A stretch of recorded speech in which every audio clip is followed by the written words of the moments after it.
Everyone in Boise told him the same thing: don't touch that cursed house.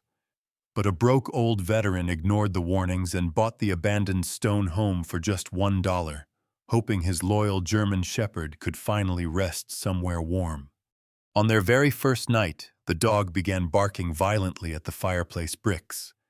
When the veteran pulled one stone loose, he discovered a hidden key and a map leading straight to a dark secret the whole town had buried in the snow. What they are about to uncover will shake Boise to its core and force a forgotten war hero to fight one last battle. Before we dive in, tell us where you're watching from, city, state, or country. It's always incredible to see how far these stories travel. Winter pressed down on Boise like a silent white snow, consuming streets and swallowing every distant sound. The night air tasted of iron and forgotten dreams as Sam Walker trudged forward, each step sinking into a fresh layer of white. He was a man in his late 60s, tall but slightly bent from years of battles that didn't end when the war did.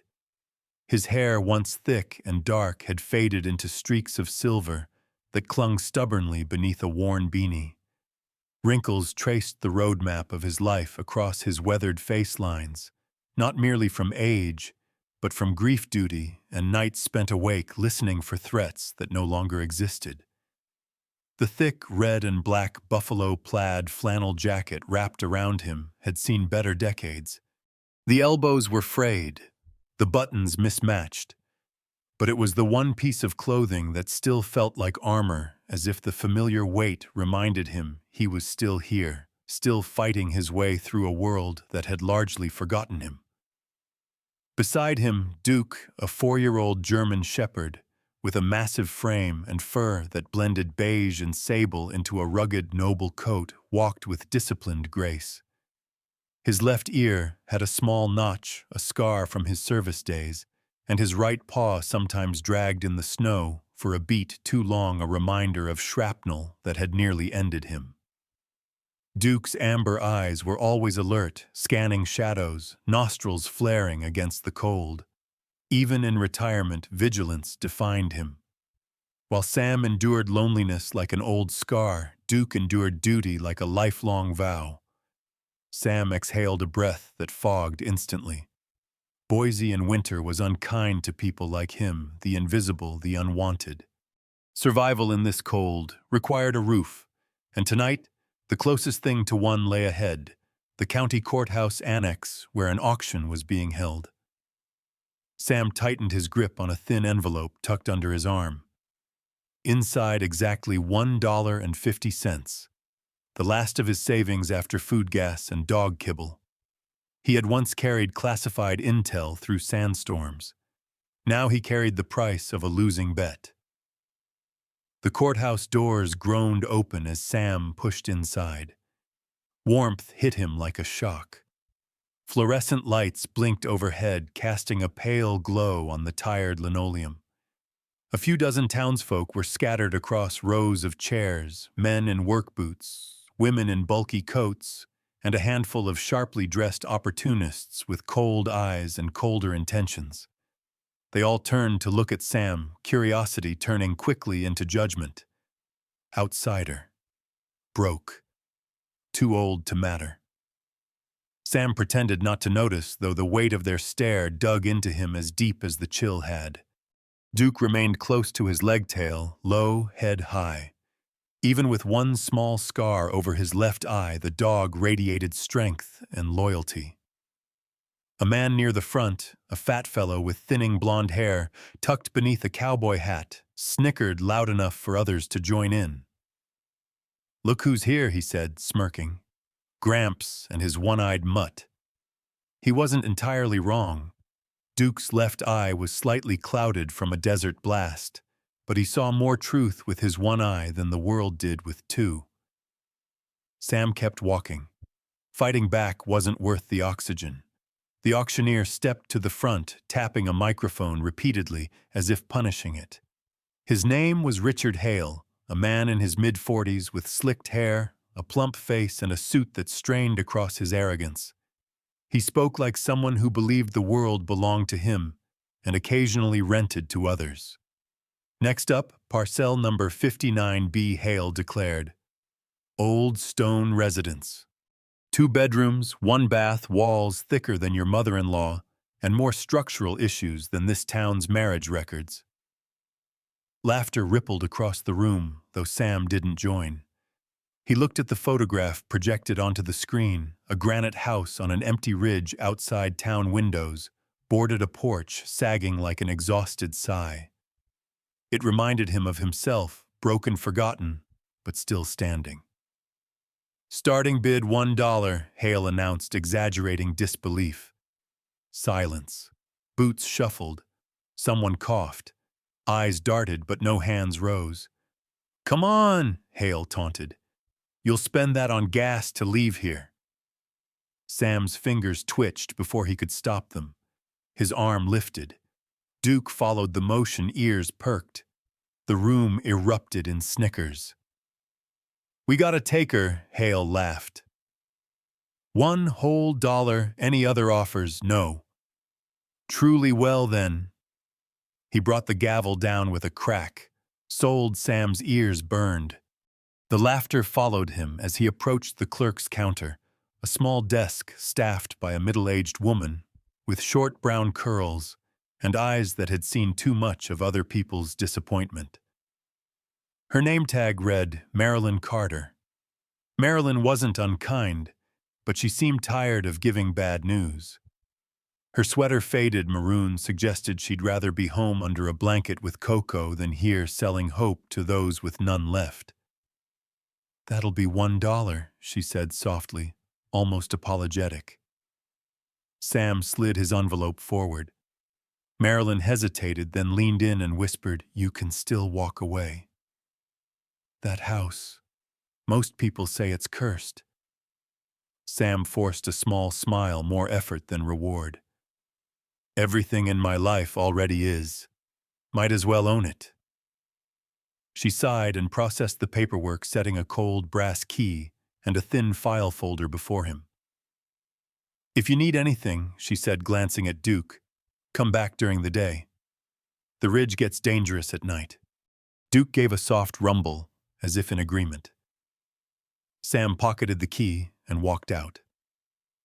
The courthouse doors shut behind him with a hollow thud, a sound like a verdict.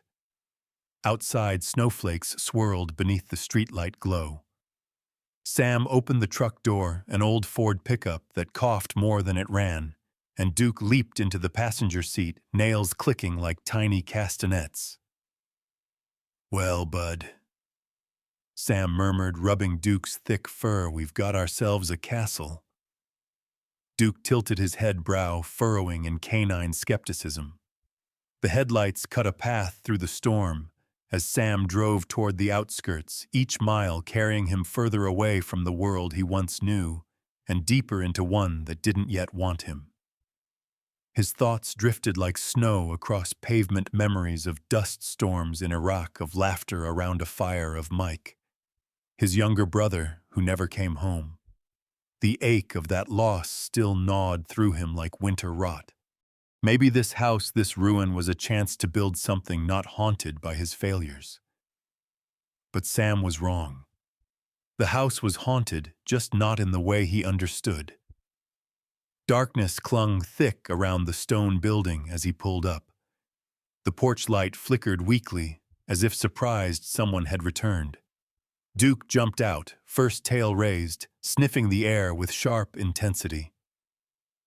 Sam stepped through the heavy front door flashlight, sweeping across dust-shrouded furniture and wallpaper, peeling like old regrets. The silence inside felt aware. Duke froze near the fireplace. A low growl rumbled from his chest, deep primal warning. His fur bristled, his single amber eye fixed on the soot-black bricks. Sam swallowed hard. He had known fear in many forms: roadside bombs, snipers, the empty space in hospital beds where brothers should be. But this felt like the house itself had been waiting. Easy boy, Sam whispered, kneeling beside Duke, fingers brushing the cold hearth. Something scraped faintly behind the bricks. Something hidden. Something meant to stay that way. Duke's growl deepened. Sam felt his heart echo the sound. Their new home wasn't empty at all. It was holding its breath. The wind screamed against the windows as if the whole winter were clawing to get inside. Sam Walker stood in the half-lit living room, hammer in hand, trying to convince himself that he still knew how to build instead of destroy. His fingers stiff from the cold, and the arthritis blooming in old wounds shook each time he lifted a nail. The house fought him with every board he tried to straighten and every hinge he tried to oil. It was like the building itself didn't want to be repaired, like it preferred loneliness. Duke paced the floor with a restless energy that betrayed something deeper than unease. His tail stood rigid like an antenna tuned to danger, and every few seconds his gaze would snap toward the fireplace. Sam tried to ignore it, focusing instead on sweeping dust from the cracked hardwood. He needed this house to become a home. He needed a place that didn't remind him of sand and gunfire and empty bunk beds. But as Duke moved again to the hearth, pawing at the same patch of bricks, Sam sighed heavily. All right, he murmured, as though he were apologizing to the dog for not listening sooner. He knelt and pressed his hand to the bricks. They were colder than they should have been, like they had never once known fire. As he pushed experimentally, one brick shifted loose with a quiet scrape. Duke barked once, sharp, triumphant. Behind the brick was a small cavity.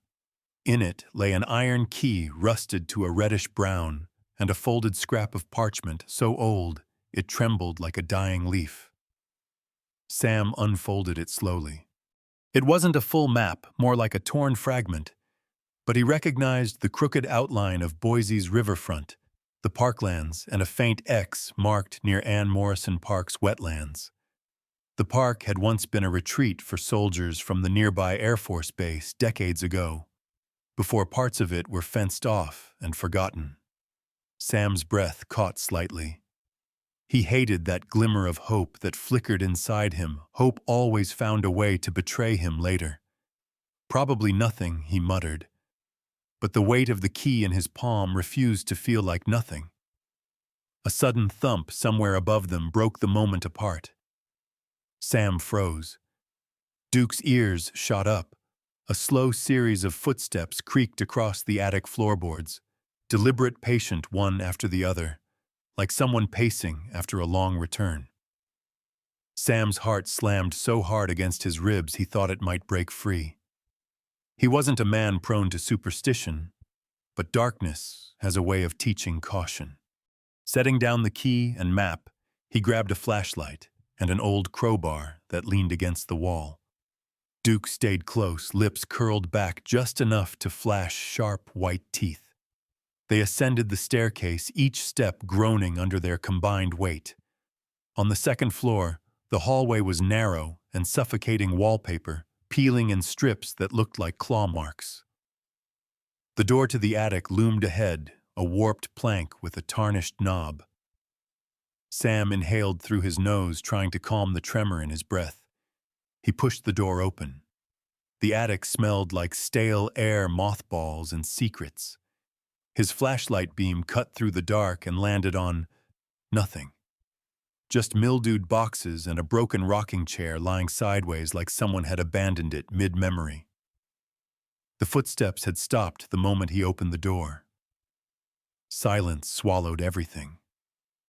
Sam's shoulders sagged, tension melting into embarrassment. Just the wind, he forced out. Duke wasn't convinced. He sniffed. Every corner growled low at a stack of dusty trunks and finally returned to Sam's side.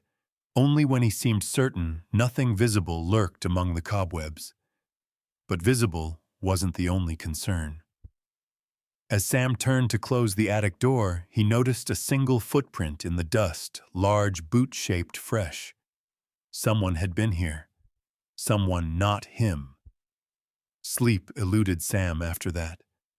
He sat by the fireplace, lost in the flicker of his flashlight beam, reflecting off the iron key on the floor beside him. Duke lay with his chin over Sam's boot muscles, coiled brown eyes unblinking as he stared into the shadows. Outside, wind chimes rattled, though Sam had never seen a chime shimon hanging anywhere on the porch. An hour passed, then another. The heater sputtered and died, leaving the house to freeze again. He wrapped his cardigan tighter over the flannel jacket, thoughts wandering dangerously backward. In combat, he always knew his enemy. Here the enemy was silence. Eventually, hunger pushed him outside.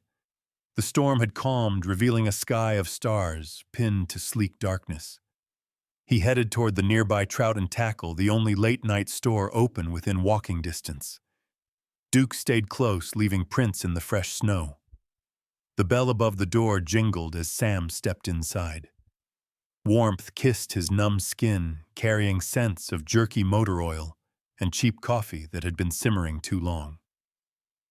Behind the counter stood Howard Briggs, the store's owner, a wiry man in his late 50s with a gray horseshoe mustache and eyes that looked hollowed out by personal storms. His plaid shirt was tucked too tightly into his jeans, and his hands bore scars that hinted at a life once rougher than retail. "Cold one, huh?" Howard muttered, voice raspy like gravel dragged across steel. He didn't smile, didn't look like he remembered how. "Colder than I hoped," Sam replied as he grabbed dog food and a can of stew. Howard's gaze fell to Duke. Military dog Sam nodded. Worked a few tours together. Howard's expression flickered pain recognition before he looked away. "My boy served," he said quietly. "Didn't come home." Sam felt that familiar ache bloom sharp. "Mine too," he whispered.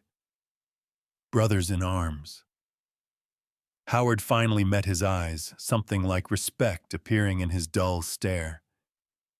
"You take care, old soldier," Howard murmured, handing over the bag. "That Ridge House. It's got history." Sam tried to ask what that meant, but Howard simply shook his head, lips pressing shut. The walk back felt longer. Sam kept glancing over his shoulder, sensing eyes that weren't there, breaths that weren't his.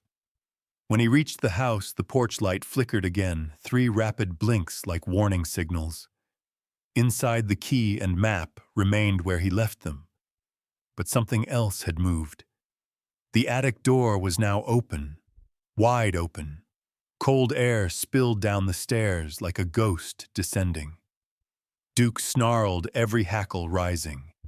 Sam tightened his grip on the crowbar. He didn't rush this time.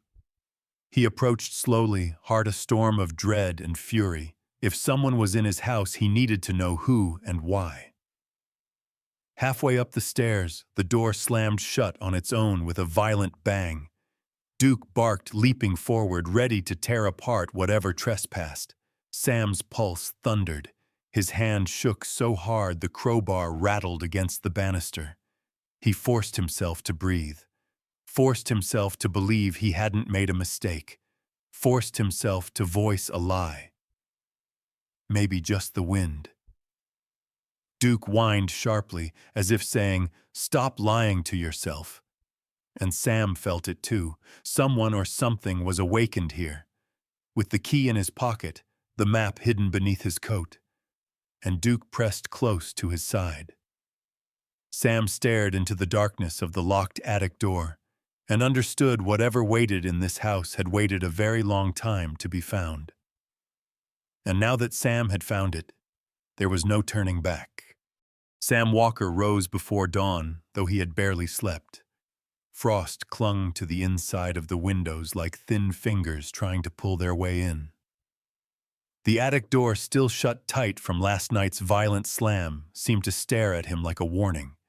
But Sam had no intention of lingering inside the house when the questions in his head were far louder. He stuffed the iron key and the torn map into his flannel pocket, grabbed his worn gloves, and clipped Duke's leash, though the dog rarely needed guidance. Duke's breath puffed into steam as they stepped outside, paws sinking into snow that had fallen silently overnight. Sam didn't need luck to find the wetlands marked on the map. He had navigated worse terrains with far fewer clues. Ann Morrison Park sat near the river, forgotten beneath layers of snow and winter neglect. Benches tilted under the weight of ice, and the once lively green fields were now blanketed in white silence. Further toward the west side, fences wrapped rusted wire around the marshy section that had long been closed to the public. A no trespassing federal property sign hung crooked, the paint chipped, as if time itself was trying to erase the warning. Duke sniffed the air, fur bristling as he stared ahead. A faint path, likely made by animals, cut through the snow between reeds like a secret waiting for familiar footsteps. Sam followed it, boots crunching softly in the hush of morning. He remembered hearing rumors long ago, something about a veterans' rehabilitation initiative set up here decades earlier, meant to help soldiers reclaim their minds and lives after war. It was supposed to be a haven, but havens don't get fenced off and buried under silence. A lone building emerged. Through the snowy reeds, a squat brick structure with boarded windows and a roof sagging like it carried the weight of every story told inside. The faded lettering above the sealed entrance read, "Valor Recovery Center." Sam ran his fingers over the letters, icy metal numbing his skin. Something tightened in his chest, grief and dread entwining, because below the lettering someone had carved an M. At least that is what his eyes insisted. Could be coincidence. Could be fate drawing a cruel circle. "Mike," he whispered. Duke pressed against his leg, as if feeling the shift in Sam's heartbeat. A door creaked from the side of the building, startling both man and dog. Sam turned sharply and saw an elderly woman stepping out from a side gate. She wore a thick, dark green wool coat buttoned up tight, and a knitted gray scarf wrapped twice around her slender neck. Her hair was silver-cropped neatly around sharp cheekbones, and her eyes, pale blue and guarded, studied Sam with quick calculation. She held a cane, but her posture was proud rather than weak. "You shouldn't be here," she said, voice steady, each word measured. Sam didn't step back. "You worked here?" he asked, nodding toward the building. The woman hesitated, then nodded once. "I was a physician," she finally admitted. "Dr. Evelyn Hart. This place used to help veterans heal from trauma. But," her voice cracked ever so slightly, her knuckles whitening around the top of her cane, "help became experiments. Hope became statistics." Sam's breath caught. He stepped closer, careful not to appear aggressive. "Do you remember Mike Walker?" Dr. Hart's eyes widened, then dimmed with sorrow. She looked away as though trying to bury a memory that clawed too violently to the surface. "Yes, I remember him. He was strong, determined. But after they changed the program, soldiers like Mike were pushed into trials." Trials. Sam's voice was a quiet explosion. Dr. Hart swallowed hard. Psychological conditioning. Sedation mixed with VR exposure therapy. They said it would remove trauma responses. Instead, veterans lost themselves. Some. She stopped. Duke growled softly, sensing the crack of something painful. Sam's fist clenched until he tasted blood from where his nails dug into skin. "What happened to them?" he demanded, but the answer was already poisoning his thoughts. Dr. Hart steadied herself. "We filed reports. We begged for independent investigations. And then one night, funding vanished. The government sealed everything. Staff dismissed. Records confiscated." She turned to face the boarded windows. The patients disappeared. Sam saw his brother, then Mike's broad grin before deployment, his will to carry burdens for others the way he always volunteered first. and he saw that grin fading into silence. Dr. Hart touched Sam's arm gently, her expression softening. "For what it's worth, your brother spoke of you often, said you were the only person who ever made him feel safe." Sam blinked fiercely, a tear threatening to betray him. He cleared his throat, forcing steadiness. "Why tell me this now, Doctor?" Hart exhaled a long-held breath, her shoulders sagging. "Because whatever was buried here isn't finished. And if you've found something—" Her eyes flicked to the flannel pocket where the map was hidden. "Then whoever is trying to keep it secret already knows." Sam's blood chilled deeper than any winter wind. Dr. Hart glanced toward the fence. "Go home. But don't assume you're alone." She walked away slowly, cane tapping softly in the snow, leaving Sam with more fear than answers. Duke nudged Sam's hand with his nose, grounding him. Sam gave a shaky smile. "We're not done yet, buddy." They returned to the house as daylight dimmed into an iron-gray sky. The porch light flickered again like a blinking warning. Sam unlocked the door and felt his stomach drop. The air inside was disturbed. Cold currents whispered through rooms like intruders exhaling. The living room lay in chaos, drawers yanked open, cushions, slashed broken glass glittering like frozen tears on the rug. Someone had searched thoroughly. Someone who expected to find something. Sam's gaze darted instantly to the fireplace. The brick he had removed was still missing, the cavity empty except for dust. The rusted key remained in his pocket safe. But the map was gone. "Damn it!" Sam slammed his fist against the mantel, a crack jumping across the fragile wood. Duke sniffed the floor, pacing from room to room, hackles raised. Sam scanned every corner of the house, the kitchen, overturned the small hallway cabinet, emptied his duffel bag torn open, and clothes strewn about. Yet one thing remained untouched, the fireplace itself. Whoever invaded didn't dare disturb it. Duke froze near the back door. Sam followed his stare and saw deep boot prints leading in from outside. The door frame splintered where someone had forced their way in. The intruder hadn't tried to hide their entry, they wanted Sam to know. A shiver crawled up his spine. Duke growled low, teeth bared. Sam rested a hand on the dog's back, feeling the tense muscles coiled beneath fur. "If they want to fight," he muttered, voice hoarse with rage and resolve. They just found one. Snow began falling outside again, a quiet curtain erasing the tracks left behind. But Sam knew the storm had only begun. Whoever was behind this wasn't done. And now neither was he. Night crawled into the cracks of the house like a living threat. The cold felt heavier than usual, as if the air itself anticipated what was about to happen. Sam Walker stood in the dim light of a single flashlight, its beam trembling across the living room wall behind the fireplace. Duke was already there, claws digging at aging plaster and brick growling in low warning tones. The intruder had taken the map, but they hadn't found everything. Maybe the key wasn't meant for somewhere outside. Maybe it belonged here. Sam wasn't sure whether instinct or desperation guided him anymore, but both had saved his life more than once.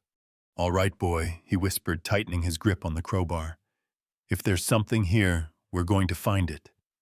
The first strike against the wall echoed through the hollow house like a gunshot. He paused, listening for footsteps from above. Nothing.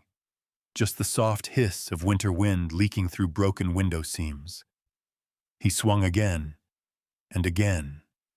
The brick gave way under stubborn persistence. Dust and ancient mortar poured out like ash from a long-dead fireplace. Duke barked loudly, tail stiff as a blade. Sam pulled away a final chunk of brick and froze. Behind the wall, lit by the wavering flashlight, was a metal door panel no bigger than a closet hatch, sealed shut with a sliding latch. His hands shook as he unlocked it. The hinges groaned like something waking from enforced sleep. The hidden chamber was barely large enough for two men to stand shoulder to shoulder. Shelves lined the interior filled with dusty file folders that looked older than Sam himself. Each one was labeled in neat military handwriting. Unit 13, Unit 21, PTSDC. Phase names with numbers. Sam felt his heartbeat in his ears. He reached out and lifted one folder from the center stack. His fingers trembled before he even read the label. Walker Michael R. Subject 06. Duke whimpered, pressing his head into Sam's hand as if offering strength. Sam opened the file slowly. His brother's face stared back at him from a photograph much younger than Sam remembered, but with terror in his eyes. Notes typed along the margins mentioned uncontrolled responses, severe psychological splitting, and a final line stamped in bold red ink is continued, unrecovered. Sam felt the room tilt. He grabbed the shelf for balance, lungs seizing as though the air had turned to ice. Mike hadn't abandoned him. Mike had been taken. A soft buzz flickered through the room, and the furnace suddenly clicked on. The rumble of pipes overhead startled both Sam and Duke. Duke darted to the living room window and barked furiously. Headlights flashed across the wall like a blade of light cutting through the dark. They were no longer alone. Slowly, a black SUV rolled to a silent stop on the snowy driveway. The engine died, but the dread lingered thick. A tall man stepped out, the gravel crunching under polished boots. He wore a long charcoal trench coat stretched across wide shoulders. Under the brim of a dark beanie, his face came into view, sharp jaw, clean-shaven, with a single pale scar slicing down from his left temple to his cheek. His eyes were steel gray, unfeeling. Sam remembered those eyes. Colonel Victor Harlan, the head of security at the Valor Recovery Center. A man known among soldiers as the Handler, because he treated wounded heroes like broken machines to be reforged or thrown out. Harlan approached the house with calm, deliberate steps. His reputation for cold logic and absolute obedience to orders was legendary. Rumor had it, he lost his own brother to a suicide caused by untreated PTSD. A tragedy that twisted him into someone who believed pain had one cure: total control. He knocked on the door with the authority of someone who believed every threshold belonged to him. 3 slow raps. Evening, Sam. His voice was smooth, practiced, almost polite. Open up. We need to have a conversation. Sam stood still, but inside his head roared like artillery fire. Duke's growling deepened, teeth bared. Harlan continued, tone unchanged, like he was discussing the weather. You've found something that doesn't belong to you. Those files, that door. I can help relieve you of that burden. Sam's pulse hammered. He forced his voice steady. This is my house, and those files have my brother's name.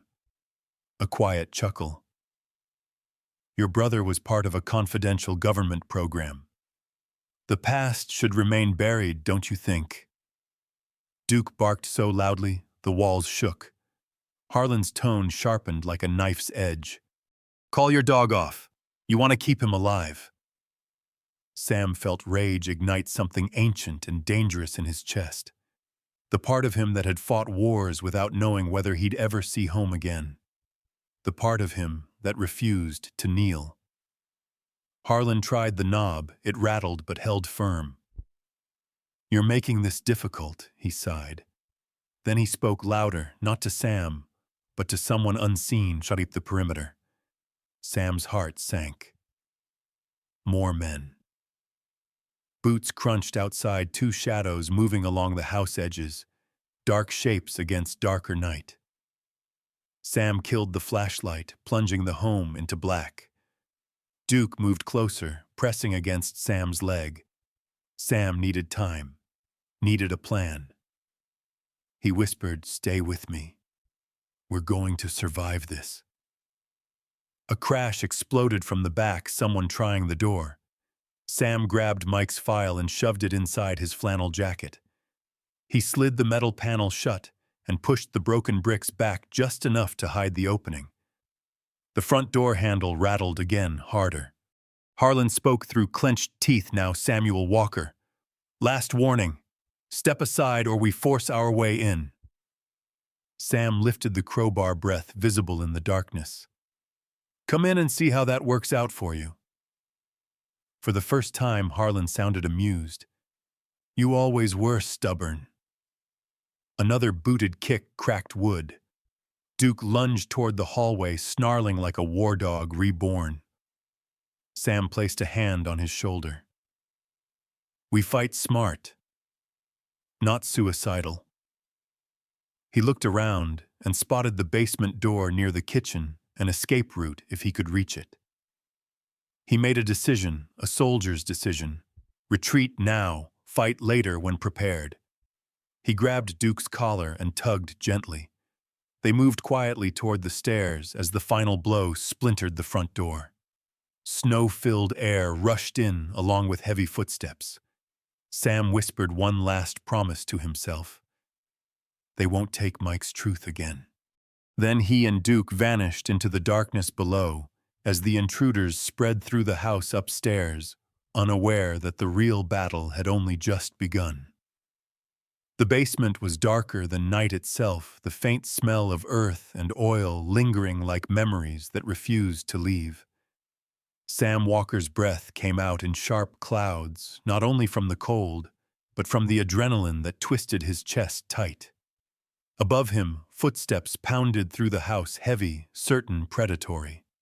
Duke pressed against Sam's leg, his warm body and steady heartbeat grounding the man who once faced bullets without blinking and now felt hunted by his own country's shadows. "We move," Sam whispered, voice barely audible. Duke responded with a low rumble of determination. Sam gripped the crowbar and swept his flashlight across the basement wall. A faint outline, rectangular, rusty, marked a hatch near the floor. He remembered the property file hinting at an old storm shelter. He knelt, fingers scraping over cold metal, and heaved. The hatch groaned open, releasing dust and the sharp scent of forgotten soil. Beyond it, a narrow tunnel sloped downward just big enough for a crawling man and loyal dog. Sam didn't hesitate. He climbed in, Duke following like a shadow stitched to his heels. Behind them, voices grew louder, angrier. A gunshot tore through the floors above, echoes shaking loose bits of dirt from the ceiling. Sam yanked the hatch closed just as another shot cracked near the opening. Darkness swallowed them whole. The tunnel was tight and stretching endlessly, strengthened by old timbers that groaned under winter's weight. Sam crawled, elbows aching, heart hammering, like he was charging a battlefield again. Duke kept moving, turning his head every few seconds to ensure Sam was close. After what felt like forever, the tunnel ended at a rusted metal grate. Sam forced it open. They emerged behind his property line near the tree line, where winter wind scraped branches together like skeletal warnings. The black SUV still sat in the driveway, headlights off, but engine faintly ticking as it cooled. Harlan's men were still inside the house. Sam and Duke slipped away through the woods, boots and paws muffled by deep snow. The town lights shimmered in the distance like tiny promises. Sam held Mike's file close to his chest. "Hold on, brother," he thought. "Justice is coming." Hours later, downtown Boise was a maze of plowed streets and flickering streetlights. Sam moved quickly, trenching forward despite the storm gaining strength. Duke's coat sparkled with fresh snowflakes. They reached a towering glass building framed by flags and floodlights, the Federal Field Office for Veteran Affairs Investigations. A security guard stepped outside when he saw them approaching. He was in his mid-30s, olive skin, buzz-cut hair, dusted with snow, and a sturdy, muscular frame that spoke of recent active duty. His name tag read Officer Luis Mendoza. His dark eyes narrowed with confusion. At the sight, an older man in a torn flannel jacket, face bruised and hands bloody, accompanied by a growling service dog. "Sir, do you need medical assistance?" Luis asked, voice firm, but not unkind. Sam shook his head and pulled the soggy folder from his jacket. I need to talk to whoever's in charge of reopening closed investigations." Luis eyed the markings on the file, classified seals, old stamps, and his posture shifted immediately from casual guard to alert soldier. "Follow me," he said, opening the door. The lobby was bright with sterile lights that reminded Sam of hospital corridors, places where bad news often walked faster than hope. A woman rushed toward them from behind a reception desk. She wore a tailored navy suit, her black hair tied in a tight bun that emphasized sharp cheekbones and intelligent, wary dark eyes. Her badge read, Clara Ruiz, Senior Federal Investigator. She looked mid-40s with a posture like she'd never once bowed to pressure, though faint shadows beneath her eyes suggested she'd spent many nights fighting unseen wars of her own. "What happened to you?" she asked, gaze flicking from Sam to the torn file clutched in his hand. Sam didn't waste a second. Valor Recovery Center. Psychological conditioning experiments. Missing veterans. My brother was one of them. He shoved the file forward. Clara opened it. Her expression shifted from skepticism to shock, then hardened into pure righteous fire. "We've tried uncovering these documents for years," she whispered. "They told us everything was destroyed." Duke growled softly, sensing Sam's rising tension. Clara snapped her fingers once, appreciating the dog's training, but maintaining authority. "We'll put you in a private room. Talk. Every detail." Officers guided Sam to an interview room where heat thawed his stiff fingers. He spoke for nearly an hour, telling them about the hidden chamber, Dr. Hart's warnings, and Harlan's pursuit. Meanwhile, Clara and Luis scanned documents and made urgent calls. Soon the room filled with a squad of federal agents, armed and armored, prepared to execute emergency warrants. Clara stood before Sam again, fire in her eyes. "We're opening the case. Effective immediately." Sam inhaled deeply.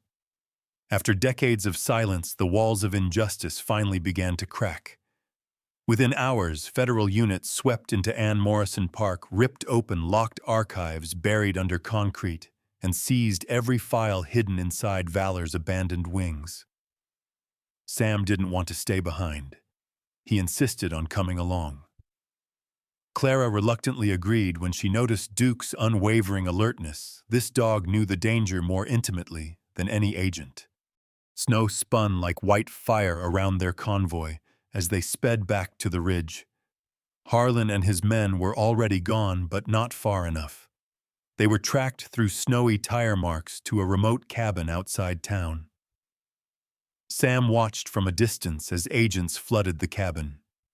Gunshots burst like thunder trapped inside ice.